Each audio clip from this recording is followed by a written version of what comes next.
একই প্রশ্ন যদি জামাত ইসলামের ক্ষেত্রে করা হয় যে স্বাধীনতা যুদ্ধে তাদের যে ভূমিকা, তার জন্য 53 বছর পরও তারা মাপ চায়, তো সেক্ষেত্রে তাদের বেলায় আপনাদের অবস্থা কি?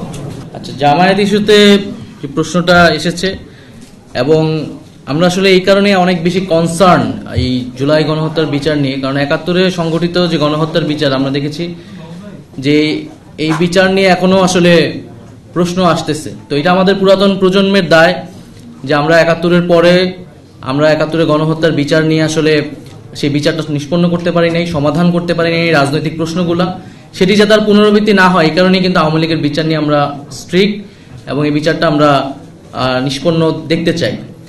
এবং আমরা মনে করি যে যত গণহত্যা হয়েছে 71 থেকে শুরু করে বাংলাদেশের সেই সকল গণহত্যার বিচারই আমরা চাই।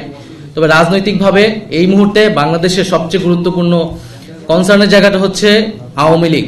ফলে আওয়ামী লীগের বিচার এবং আওয়ামী লীগের যে নিবন্ধন বাতিল সহ তাকে রাজনৈতিক এবং সাংগঠনিকভাবে কার্যক্রম থেকে বিরত রাখার বিষয়ে সরকার এবং সকল রাজনৈতিক ফ্যাসিবাদ বিরোধী রাজনৈতিক পক্ষগুলোকে আমরা একত্রিত হওয়ার আহ্বান জানাচ্ছি।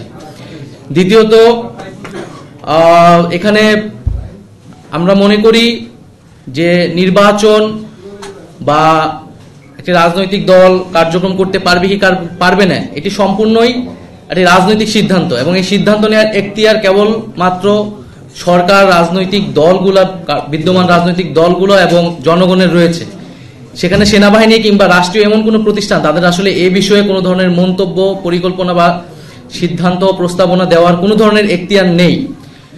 তো আমরা মনে করি যে এই ধরনের চর্চা যাতে বাংলাদেশে না হয়, রাজনৈতিক সিদ্ধান্তগুলো রাজনৈতিক মহলই নিবে এবং সেটা গণতান্ত্রিকভাবেই হবে এবং সামনের সেই গণতান্ত্রিক প্রক্রিয়াতে আমরা উত্তরণ করতে চাচ্ছি। ধন্যবাদ।